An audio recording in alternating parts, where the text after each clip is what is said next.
Good morning. एक बार फिर से हम आइसोलेशन यानी मेटलर्जी का आइसोलेशन ऑफ मेटल यानी मेटलर्जी का नया टॉपिक लेकर के आए हैं। और आज जो टॉपिक हम डिस्कस करने जा रहे हैं वो है हमारे पास बेटा थर्मोडायनेमिक प्रिंसिपल ऑफ मेटलर्जी। देखिए, मैंने आपको लास्ट वीडियो में मैंने रिडक्शन से रिलेटेड टॉपिक्स क्लियर कराए थे। उसमें रिडक्शन में हमने देखा था यानी मेटलर्जी का दूसरा पॉइंट था reduction, isolation of metals from the concentration और में हमने वहां पे निस्तापन किया, हमने वहां पे भर्जन किया। और क्योंकि ये रिडक्शन फॉर्म है तो रिडक्शन को समझाने के लिए एक थर्मोडायनेमिक्स प्रिंसिपल यहाँ पे अप्लाई किया जाता है, जिसको हम थर्मोडायनेमिक प्रिंसिपल ऑफ मेटलर्जी यानी धातु क्रम का जो है हमारा वो उष्मागतिकी सिद्धांत के रूप में उसको समझाने की कोशिश की जाती है। और ये पाया गया कि इस रिडक्शन फॉर्म को समझने के लिए मेटल्स के गिब्स एनर्जी सबसे बेस्ट मानी गई है। क्या मानी गई? गिब्स आप सभी जानते हैं। गिब्स एनर्जी डेल्टा जी होती है हमारी, हमने पहले पढ़ी हुई है।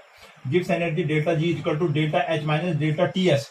डेल्टा एच हमारी एंथैल्पी होती है, डेल्टा एच हमारा रेंडमनेस होती है, जिसे हम क्या कहते हैं? एंट्रोपी कहते हैं। और ये पाया गया बेटा कि एंट्रोपी का मान जैसे जैसे बढ़ता जाएगा यानी रेंडमनेस जब बढ़ती है तो डेल्टा एच का मान कम हो जाता है और गिब्स एनर्जी नेगेटिव होती है। तो गिब्स एनर्जी जितनी अधिक नेगेटिव होगी रिएक्शन तभी संभव होती है। रिएक्शन कोई भी स्पॉन्टेनियस रिएक्शन, कोई भी रासायनिक अभिक्रिया यानी स्पॉन्टेनियसली जब होती है तो उसके लिए गिब्स एनर्जी की वैल्यू नेगेटिव होनी बहुत जरूरी है। जब गिब्स एनर्जी की वैल्यू नेगेटिव होती है तो रिएक्शन स्पॉन्टेनियसली होती है, हमें कराने की आवश्यकता नहीं पड़ती है, ऑटोमेटिक रिएक्शंस होती हैं। अगर ऐसा है, अगर नेगेटिव वैल्यू हो, इसलिए बहुत जरूरी होता है कि डेल्टा जी क्या हो? नेगेटिव हो। देखिए बेटा, ये क्लियर रेंडमनेस बढ़ेगी। तो रेंडमनेस कब बढ़ेगी? जब टेम्परेचर बढ़ेगा। यदि हम यहाँ पे टेम्परेचर बढ़ाते हैं तो रेंडमनेस बढ़ जाएगी। एंट्रोपी क्या है हमारी? रेंडमनेस है। रेंडमनेस बढ़ने से क्या हो गया? डेल्टा एच की वैल्यू कम हो जाएगी और ऐसी स्थिति में डेल्टा जी क्या हो जाएगा? माइनस हो जाएगा। अब देखिए, इसी को गिब्स एनर्जी को ये थर्मोडायनेमिक प्रिंसिपल के रूप में हमने देखा डेल्टा जी जीरो यानी डेल्टा जी नॉट के रूप में माना, minus R T L N K. ये हम पहले पढ़ चुके हैं इक्विलिब्रियम वाले में, सॉल्यूशन वाले लेसन में भी डेल्टा गिब्स एनर्जी निकाली थी हमने वहां। देखिए अब इसमें क्या होता है, देखिए के क्या है हमारे पास? के हमारे पास कांस्टेंट है। किसके लिए? रिएक्टेंट एंड प्रोडक्ट के लिए होता है। आपको पता ही है, साम्य स्थिरांक जिसे कहते हैं, इक्विलिब्रियम कांस्टेंट कहते हैं। और किस टेम्परेचर पे होता है वो इक्विलिब्रियम कांस्टेंट? टी टेम्परेचर पे होता है। तो डेल्टा जी जीरो के लिए जब हम एक कोई अभिक्रियाएं लेते हैं, उस अभिक्रिया में रिएक्टेंट अभिकारक प्रोडक्ट्स जब होते हैं तो उनके साम्य स्थिरांक के माना जाता है। और ये निकाला डेल्टा जी जीरो को माइनस वैल्यू होनी चाहिए आर टी एल एन के। ठीक है, तो के पॉजिटिव होगा, जी नेगेटिव हो जाएगा। के पॉजिटिव होगा, जी हमारा क्या होगा? धनात्मक होगा, तो डेल्टा जी जीरो हमारा नेगेटिव होगा। इसके लिए, इसे समझाने के लिए Gibbs energy based Ellingham diagram बनाया गया। क्या बनाया गया? इसको कहते हैं एलिंगम डायग्राम। देखिए बेटा, ये एलिंगम डायग्राम है और इस पे ग्राफ प्लॉट किया गया है। ये ग्राफ किसके बीच प्लॉट किया गया? देखा, ये है डेल्टा जी हमारा। क्या है यहाँ पे हमारा? डेल्टा जी है ये। देखिए मैंने डेल्टा यानी इस खड़े फॉर्म में बनाया। डेल्टा जी जीरो के किलो जूल पर मोल ऑफ ऑक्सीजन। इस साइड में क्या है? डेल्टा जी जीरो की वैल्यू है हमारी। और यहाँ पे क्या? गिब्स एनर्जी हमारी। और यहाँ पे क्या है? टेम्परेचर। ये लाइन क्या हमारी? यानी वाई एक्सिस पे हम डेल्टा जी किलो जूल पर मोल ऑफ ऑक्सीजन की का ग्राफ ड्रॉ करेंगे और एक्स एक्सिस पे क्या हमारा? टेम्परेचर। थोड़ा सा नजर मारिए, एलिंगम डायग्राम क्या कहता है? बहुत इंपॉर्टेंट है, थोड़ा समझने की आवश्यकता है। आपके एनसीईआरटी की बुक में अच्छे से डायग्राम बनाया है। अगर नहीं है तो आप इसकी स्क्रीनशॉट लेकर के जरूर ड्रॉ करेंगे, इसे समझेंगे। एक आध छोटे क्वेश्चन इस पे बनते हैं आपके एलिंगम डायग्राम पे, क्योंकि ये रिडक्शन से रिलेटेड है। देखिए बेटा, इसमें देखिए यहाँ पे हमारे पास टेम्परेचर डिग्री सेल्सियस में भी लिखा हुआ है और केल्विन में भी लिखा हुआ है। डिग्री सेल्सियस देखिए 0 से 400, 800, 1200, 1600, 2000 तक है। 273, 673, 1073, 1473, 1873 और 2273 केल्विन में भी टेम्परेचर लिखा है। और यहाँ पे देखिए डेल्टा जी जीरो की जो माइनस वैल्यू है लेस निगेटिव होती जा रही है। लेस निगेटिव वैल्यू है, ये माइनस का चिन्ह है, इसे डैश में समझना। ऋणात्मक वैल्यू है किसकी? डेल्टा जी नॉट की।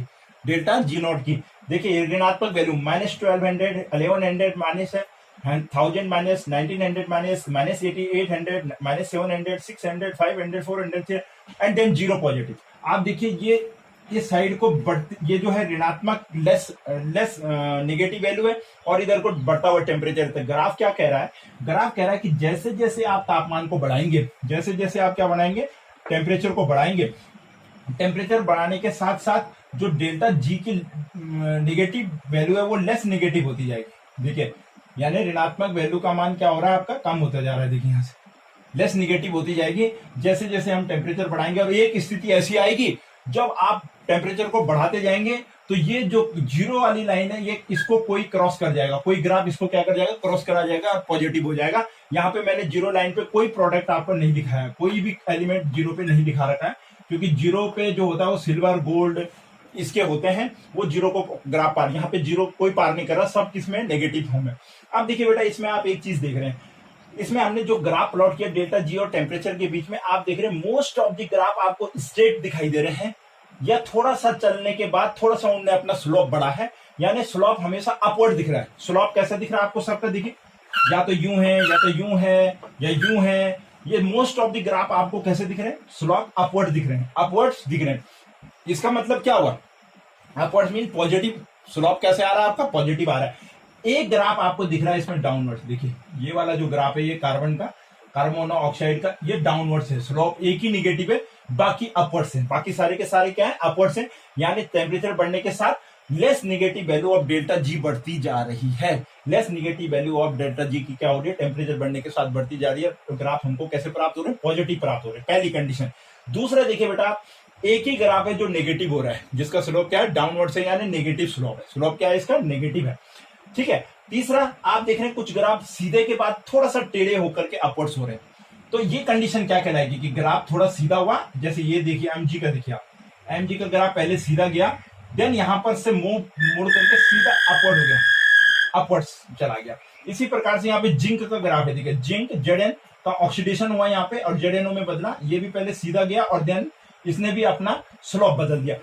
ये स्लोप क्यों बदलते हैं, इसका एक ही कारण है, स्लोप बदलने का कारण है कि स्टेट बदल रही है, जो एलिमेंट्स आपने लिए उनकी स्टेट बदल रही है। हो सकता है कि ये सॉलिड में हो और सॉलिड से ये गैस में कन्वर्ट हो रही हो, या लिक्विड में हो, लिक्विड से ये कन्वर्ट में, जहां पे जिस टेम्परेचर पर इनकी स्टेट बदल जाएगी, जिन टेम्परेचर पर इनकी स्टेट बदल जाएगी, पॉइंट इज क्लियर, कंसंट्रेट करें थोड़ा पॉइंट पे। ये स्लोप, ये ग्राफ में कहीं पर एजेस जो आ रहे हैं, सीधे की बजाय थोड़ा सा मुड़ करके ग्राफ अपवर्ड्स हो रहा है, इस पॉइंट का मतलब है इन पॉइंट्स पे जो आपका मेटल रहा है वो क्या कर रहा है, उसकी स्टेट चेंज हो रही। इट मींस अगर वो सॉलिड था तो गैस में कन्वर्ट हो रहा है, इसलिए वहां पे से उस टेम्परेचर पे उसने स्लोप बदल गई, या लिक्विड था तो गैस में कन्वर्ट हो रहा है, तो उस स्थिति में आपका ये कंडीशन, यानी कुल मिलाकर के सॉलिड से गैसीय स्टेट में आ रहे हैं। क्योंकि हम मेटल की बात करें तो most of the metal is solid, मतलब होता क्या है कि किसी भी ग्राफ के स्लोप में जब कहीं पे से चेंज आता है तो इट मींस उसकी स्टेट बदलती, मेरा कहने का मतलब ये। अब यहाँ पे तो सारे मेटल्स हैं, तो जब मेटल्स हैं हमारे पास तो देखिए मेटल भी है, नॉन मेटल कार्बन भी है हमारे पास, ठीक है। लेकिन तो इसमें क्या हो रहा है, इसका स्टेट बदल रही है, इसलिए यहाँ पे क्या आ रहा है, स्लोप में थोड़ा अपवर्ड चेंजिंग आ रही है। तो एलिंगम हमको बता रहा है कि टेम्परेचर बढ़ने के साथ साथ आपका लेस नेगेटिव वैल्यू बढ़ती जा रही है, और लेस नेगेटिव वैल्यू बढ़ने का मतलब है टेम्परेचर बढ़ के ये रिएक्शन स्पॉन्टेनियसली होंगी, क्योंकि डेल्टा जी का मान जब नेगेटिव होता है, ऋणात्मक होता है, तो उसके लिए क्या होता है, वैल्यू नेगेटिव वैल्यू का मतलब है कि रासायनिक अभिक्रिया स्पॉन्टेनियसली होगी। कैसी होगी, अपने आप कोई रासायनिक अभिक्रिया कंडक्ट होगी। अब देखिए बेटा, एक चीज मैं आपको और बताऊं, ये ग्राफ हमको बताता है रिडक्शन, कि कौन किसका रिडक्शन कर सकता है, कौन किसका रिडक्शन। तो एक सिंपल सी चीज है, मैं आपको एक क्वेश्चन के थ्रू उसको समझाने की कोशिश करूंगा कि हम कैसे समझेंगे कि कौन सा मेटल किसका रिडक्शन कर सकता है।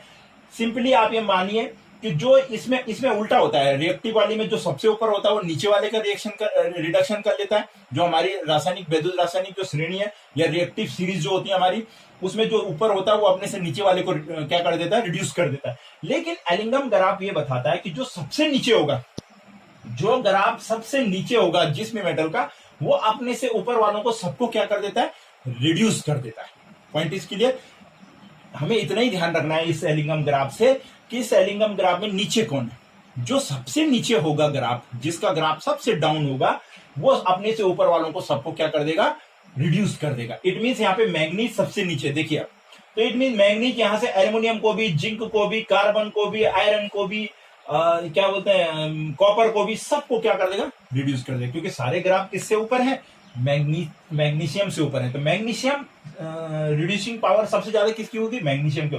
यानी मैग्नीशियम अपने से ऊपर वाले सबको क्या कर देगा, रिड्यूस। जबकि रिएक्टिव सीरीज में हम क्या देखते हैं, जो ऊपर होता है वो अपने से नीचे वाले को क्या कर देता है, रिड्यूस कर देता है। क्लियर बेटा। तो ये एलिंगम ग्राफ को हमें समझना है। हमारे पास क्वेश्चन आता है कि क्या, जैसे जिंक है, क्या जिंक, कार्बन जिंक को क्या कर सकता है, रिड्यूस कर सकता है। टेम्परेचर दिए होते हैं, हम पे टेम्परेचर दिए होते हैं कि किस टेम्परेचर पर कार्बन उसको रिड्यूस करेगा। थोड़ा सा मैं आपको एग्जांपल के रूप में, पहले मैं आपको जिंक और कार्बन का समझाता हूं, कि जिंक और कार्बन के रूप में एलिंगम ग्राफ के अकॉर्डिंग हम कैसे समझेंगे कि जिंक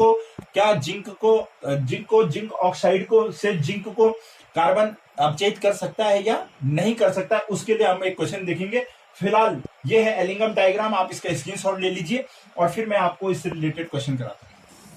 देखिए बेटा, अब ये एलिंगम डायग्राम के अकॉर्डिंग जो रिडक्शन होता है किसी भी मेटल्स का, उसको हम एक न्यूमेरिकल से समझने की कोशिश करते हैं। अक्सर इसी प्रकार के न्यूमेरिकल पूछे भी जाते हैं। देखिए न्यूमेरिकल है हमारे पास, क्वेश्चन है can carbon reduce ZnO to zinc at temperature 600 kelvin and 900 kelvin.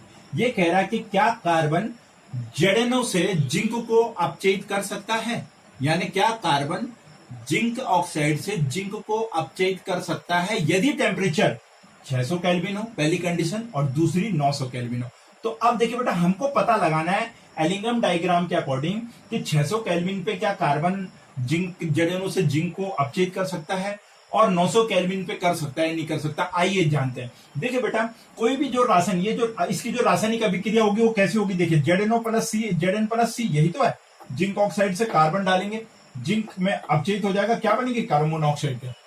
ये एक अभिक्रिया है। देखिए बेटा, ये अभिक्रिया स्पॉन्टेनियस होती है। कोई भी रासायनिक अभिक्रिया स्पॉन्टेनियसली होगी जब उसकी डेल्टा जी की वैल्यू क्या आएगी, ऋणात्मक आएगी। और वही हम कहते ही यही है, रिएक्शन तो बाद में कराते हैं, हम कहते हैं कि स्पॉन्टेनियसली रासायनिक अभिक्रिया। देखिए ये होती है या नहीं होती है, देखिए कौन से टेम्परेचर पे होती है। आइए हम पहले लिखते हैं कार्बन। देखिए कार्बन कब आया होगा इस अभिक्रिया के लिए, जब कार्बन ने ऑक्सीजन से हाफ O2 से अभिक्रिया करी होगी, तब जाके किस में बदला होगा, कार्बन मोनोऑक्साइड में बदला होगा।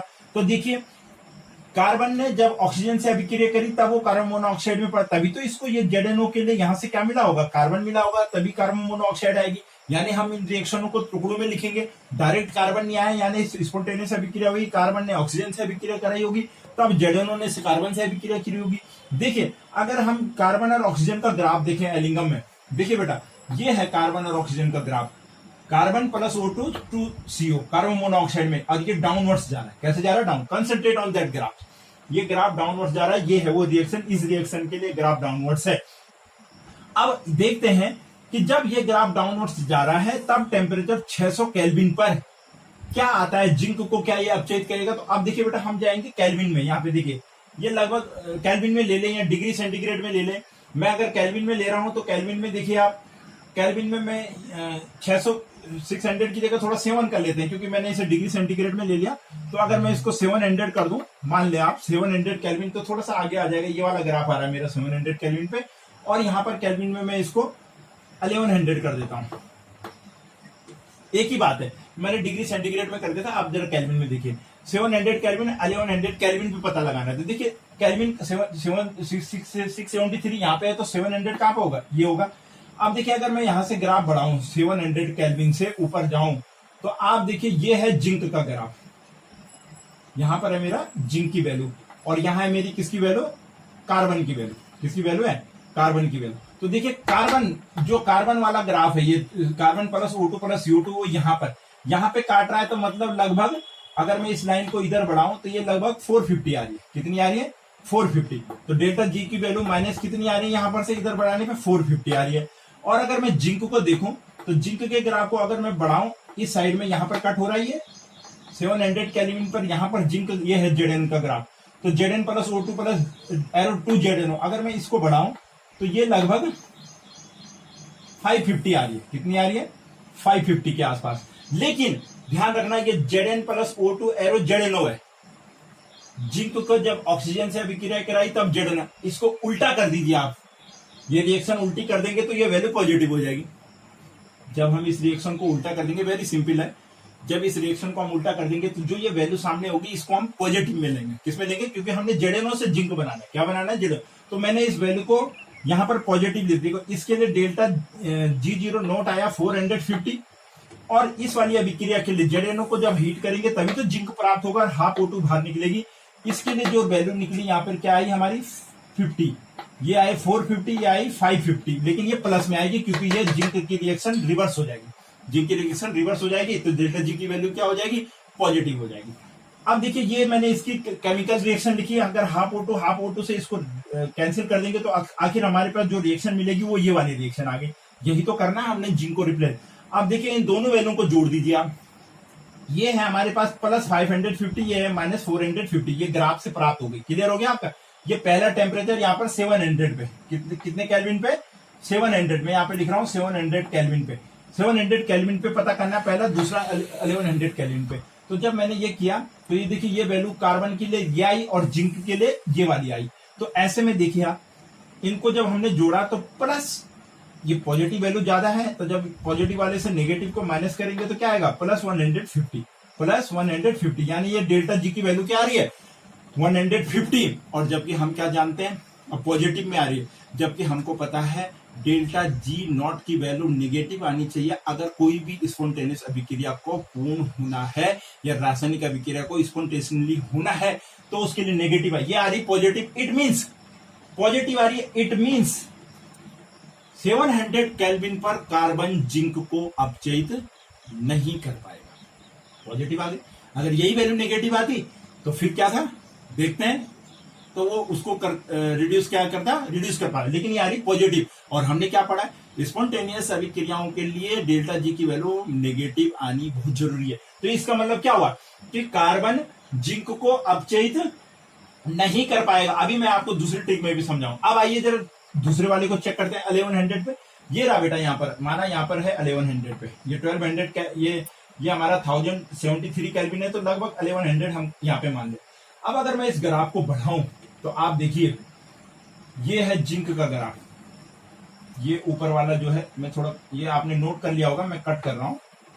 ये जो लाइन है ये है हमारी कितने पे, 1100 केल्विन पर। ये है हमारा जिंक का ग्राफ। किसका ग्राफ है, जिंक का। और देखिए जिंक की इस वाली ग्राफ को जब मैं यहां से इस साइड को बढ़ाऊंगा तो ये 300 पे आ रहा है, लगभग किस पे आ रहा है, देखिए 300 पे, माइनस कितने पे आ रहा है, यानी प्लस 300 आएगा जिंक।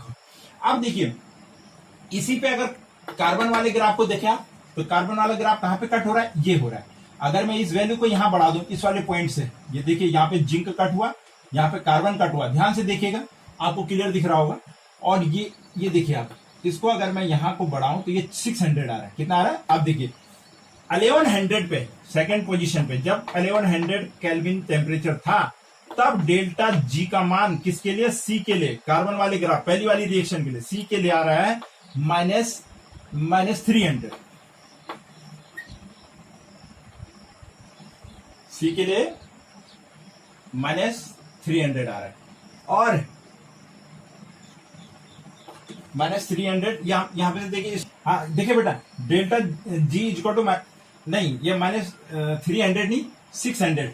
ये देखिए आप, ये कार्बन वाले के लिए, कार्बन की कहां पे कट हुआ, यहां पर कट हुआ, तो ये कार्बन वाला जो कट आया ये 600 पे है, तो यानी सी की वैल्यू वो 300 नहीं होगा, कितना होगा 600। कहां पर कटा वो, देखो कार्बन का ग्राफ 600 पे कट रहा है, ये वैल्यू, इसको अगर मैं आगे बढ़ा दूं देखो लगभग 600 पे आ रही है। और जिंक देखिए, जिंक ये बढ़ा दिया मैंने 1100 केल्विन पर, ये जिंक है, जिंक की वैल्यू यहाँ 300 आ रही है, क्योंकि ये जेडएन वाली रिएक्शन को हम रिवर्स रिएक्शन होगी, तो इसलिए जेडएनओ वाली जो रिएक्शन है, जेडएनओ के लिए हमारा जो डेल्टा जी होगा वो प्लस हो जाएगा, तो वो प्लस 300 हो गया, प्लस 300। अब इसे माइनस कर दीजिए, वैसे ही होगा जैसे उसमें रिवर्स हुआ था। अब माइनस करिए, अब कितना है आपका डेल्टा जी की value, minus 300। Delta G is equal to कितना आ गया आपका, माइनस 300।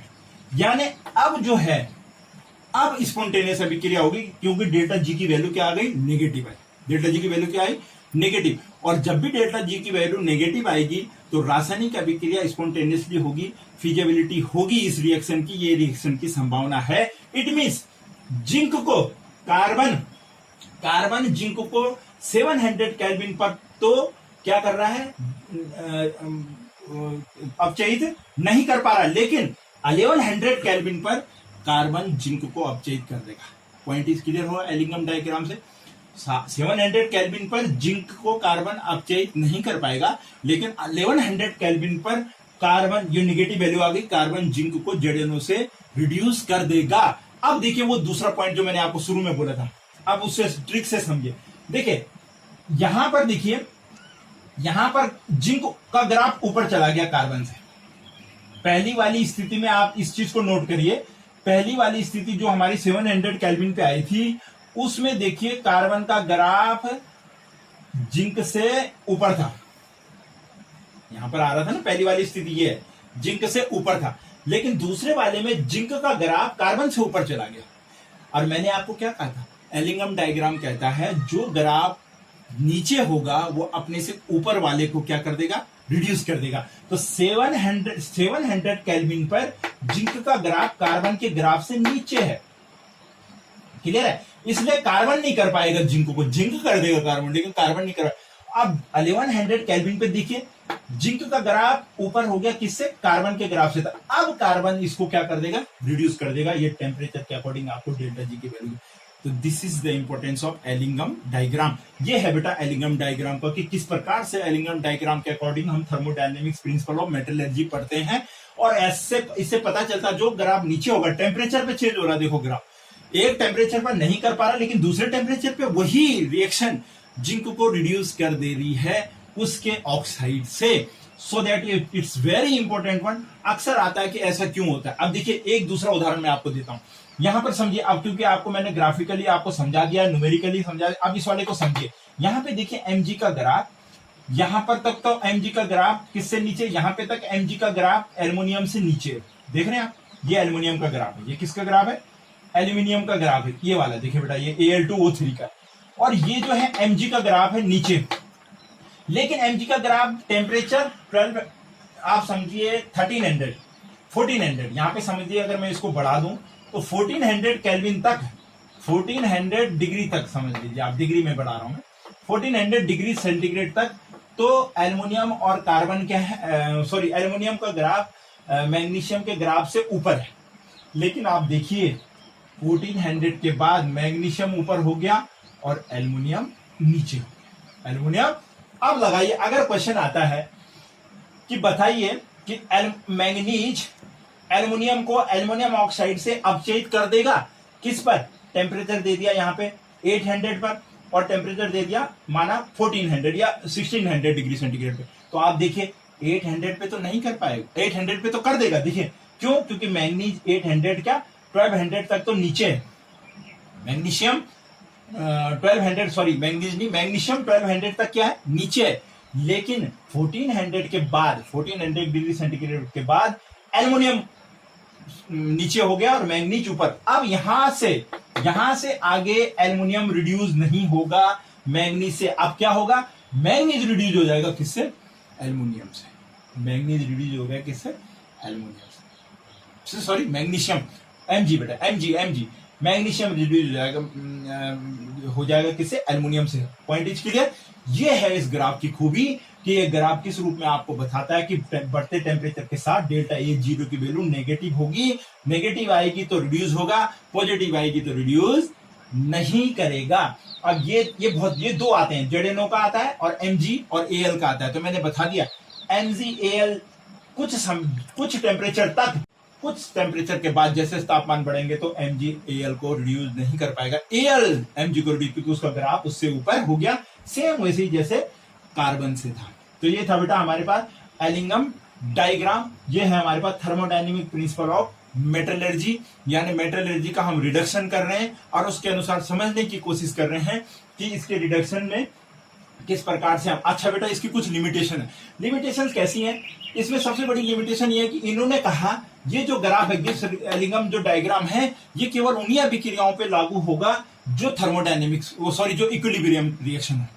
एक बहुत बड़ी लिमिटेशन इसकी ये है कि एलिंगम डायग्राम ने ये कहा कि एलिंगम डायग्राम उन्हीं पर लागू होगा जो रासायनिक अभिक्रियाएं इक्विलिब्रियम में होंगी। और आप सभी जानते हैं कि सारी रासायनिक अभिक्रियाएं इक्विलिब्रियम फॉर्म में नहीं होती हैं। इसका मतलब ये कुछ ही रासायनिक अभिक्रियाओं के लिए ये डायग्राम क्या होगा, लागू होगा। ये इस डायग्राम की लिमिटेशंस में आता है। और ये देखिए, इसमें इक्विलिब्रियम फॉर्म ली थी ना हमने डेल्टा G0 की माइनस RT और ln K करके, तो ये केवल उन्हीं के लिए इसमें कहा गया था। इसलिए सारी अभिक्रियाएं इक्विलिब्रियम नहीं होती हैं, कुछ अभिक्रियाओं के लिए ये लागू होगा जो इक्विलिब्रियम अभिक्रिया नहीं होंगी, लेकिन इक्विलिब्रियम अभिक्रियाओं पे ये लागू नहीं होता। This is Ellingham diagram. बेटा ढंग से रीड आउट करिए, बहुत अच्छे रिलेटेड क्वेश्चन इससे बनते हैं। अगर हम एक दो बार इसको देख लेंगे, समझ लेंगे, तो हम इससे रिलेटेड क्वेश्चन कर सकते हैं केवल ग्राफ के आधार पर। किसके आधार पर, ग्राफ के आधार पर।